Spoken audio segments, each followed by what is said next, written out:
से काम कर रहे हैं, टीम अच्छी है और हमारे कायद पाकिस्तान के लिए करना चाहते हैं, उनको किसी चीज़ की कमी नहीं है। उन्होंने 2 दफ़ा वज़ारत उज़्मा देख चुके हैं। पैसे की उनकी कमी नहीं है कि उनको कोई लालच है, कोई हवस है, कोई हिरस है। आज मियाँ शहबाज शरीफ आपके सामने हैं, हम उनको भी खराज तहसीन पेश करते हैं कि वो बीमार हैं। इस बीमारी के बावजूद वो जितनी हिम्मत, ताकत, तगदोह से काम कर रहे हैं और वो अपने सूबे के लिए मिसाल हैं। उनके दुश्मन भी उनको मानते हैं, कहते हैं कि बिल्कुल इन जैसा वज़ीर आला नहीं है। तो इसी तरह अगर वो सूबे के लिए बेहतर कर सकते हैं तो इंशाअल्लाह पाकिस्तान के लिए भी बेहतर होगा और बेहतर कर रहे हैं, करेंगे।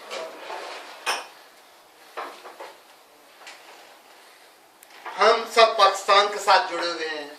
पाकिस्तान ही हमारी मट्टी है, पाकिस्तान से हमारी मोहब्बत होनी चाहिए और पाकिस्तान में ही हमने वापस जाना है। यहाँ हम अगर रह भी रहे हैं तो ये भी हम इसको अपना दूसरा मुल्क समझते हैं। यहाँ भी आप जितनी देर रहें, हमें चाहिए कि यहाँ के कानून का एहतराम करें, हम एक दूसरे से अच्छे रवाबत रखें। अगर हम किसी के लिए कुछ कर नहीं सकते तो कम से कम उसको मुस्कुरा के उसको हौसला दे दें।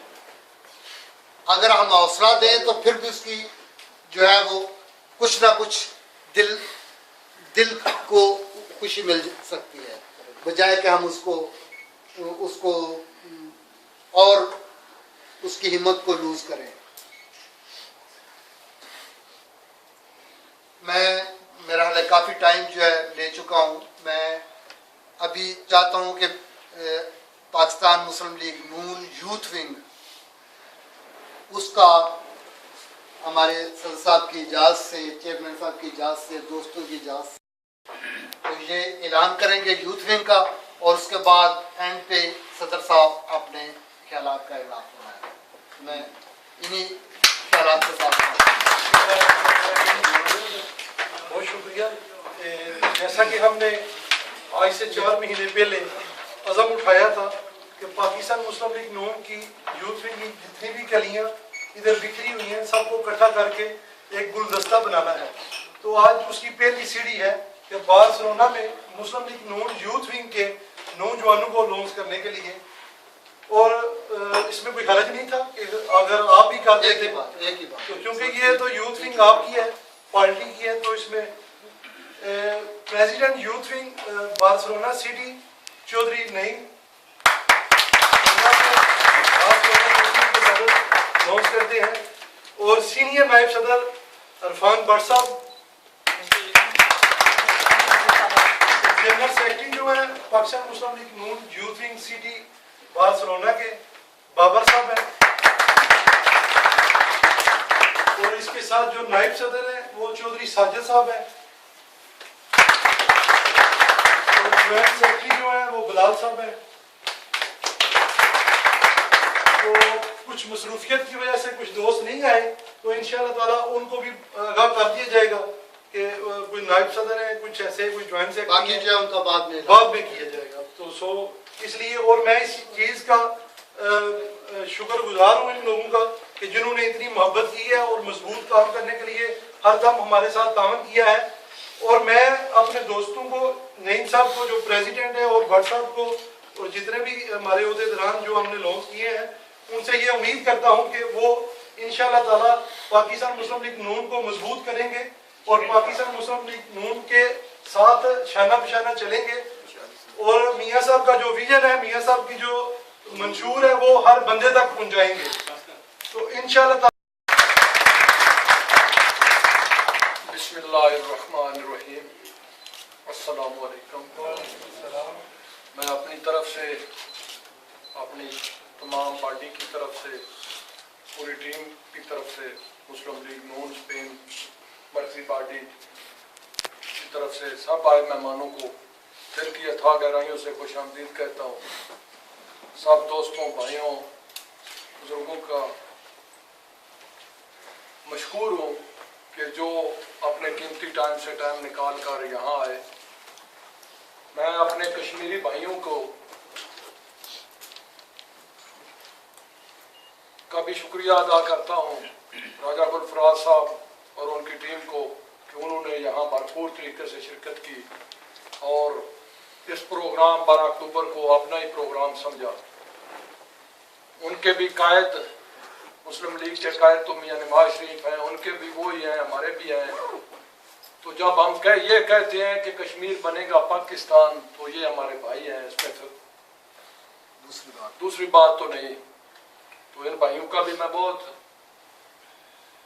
मशकूर हूँ कि अपने टाइम से टाइम निकाला और यहाँ आकर हमारी हौसला अफजाई कर रहे हैं इस प्रोग्राम में। भाइयों दोस्तों, सबसे पहले 26 अक्टूबर को जो प्रोग्राम करवा रहे हैं हमारे भाई राजा नाजर यानी कश्मीरी पार्टी वाले, हमने कोशिश करनी है कि उसमें ज़्यादा तो ज़्यादा जो भी यहाँ मेरे भाई दोस्त आए हुए हैं अपने सब दोस्तों साथियों को लेकर वहाँ आए, क्योंकि उस प्रोग्राम को कामयाब करवाना इंशाअल्लाह ये हमारा ये भी वो असल में वो प्रोग्राम है हमारा जिसको हमने कामयाब करवाना है। तो इंशाअल्लाह कामयाब होगा आपके सबके तानों से। 4:30 या कासा दिलमार में है। तो सब भाइयों ने, सब दोस्तों ने, हमारे चेयरमैन साहब ने, सीनियर नायब सदर ने, राजा गुलफराज साहब ने, सब दोस्तों ने 12 अक्टूबर के हवाले से अपने अपने ख्यालात का इजहार किया। तो दोस्तों, आज का दिन जो है 12 अक्टूबर, इसको हम जो में स्याह मनाते थे पट्टियां बांधकर, लेकिन आज हमने पट्टियां तो नहीं बांधी, क्योंकि आज अल्लाह ताला के फजल से फिर हमारी हुकूमत है।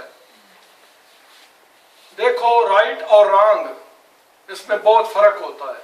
जो आदमी सीधे रास्ते पे चल रहा होता है, एक ना एक दिन मंजिल पे वो ही पहुंचता है। तो रॉन्ग रास्ता जो होता है वो अपनाना बड़ा इजी होता है। हमारे कुछ सियासतदान ये कहते थे कि हम 100 बार इनको वर्दी में सदर देखना चाहते हैं। तो वो जिसे वर्दी में सदर देखना चाहते थे वो तो आज लाकब में है, और वो जो उसे देखना चाहता था उसके बेचारे के पास इतने आदमी भी मुहैया नहीं जिनसे खुल के बात कर सके। तो अल्लाह के फजल से गुजरात में जो रिजल्ट है गुजरात का, आप सब भाइयों के सामने है। ये शर्म की बात है, और इसमें मैं शेम का लफ्ज इस्तेमाल करूंगा चौधरी बरादरान के लिए, कि उनके लिए ये शर्म वाली बात है कि उनकी अपनी डिस्ट्रिक्ट को वो नहीं संभाल सके, पाकिस्तान संभालना। तो अल्लाह ताला की तरफ से हमारे कायदीन जो है, इनकी सोच, उनका विजन, उनकी टीम उनके साथ है। देखो, जिस तरह पिछले हमारे दौरे हुकूमत में ये जो एनर्जी क्राइसिस का मामला या पाकिस्तान में मेन इशू चल रहा है, दोस्तों, ये हमारे पास इतनी वाफर थी कि हमारा कांटेक्ट हो रहा था इंडिया के साथ। ये मैं इत्मीनान के साथ बात कर रहा हूँ। मियाँ साहब के साबका दौर में हम बिजली इंडिया के को बेचना चाहते थे, हमारे मुआयने हो रहे थे। ये हमारे पास कब कोई लोड शेडिंग का मसला नहीं था। तो मियाँ साहब के जो प्रोजेक्ट्स थे ना, उनको रोककर शाफून तो मारा गया, लेकिन असल में हकीकत में ये पाकिस्तान का बहुत बड़ा नुकसान हुआ है। अगर ये कंटिन्यू सिस्टम चलता तो आज ये दिन हमें देखना ना पड़ता।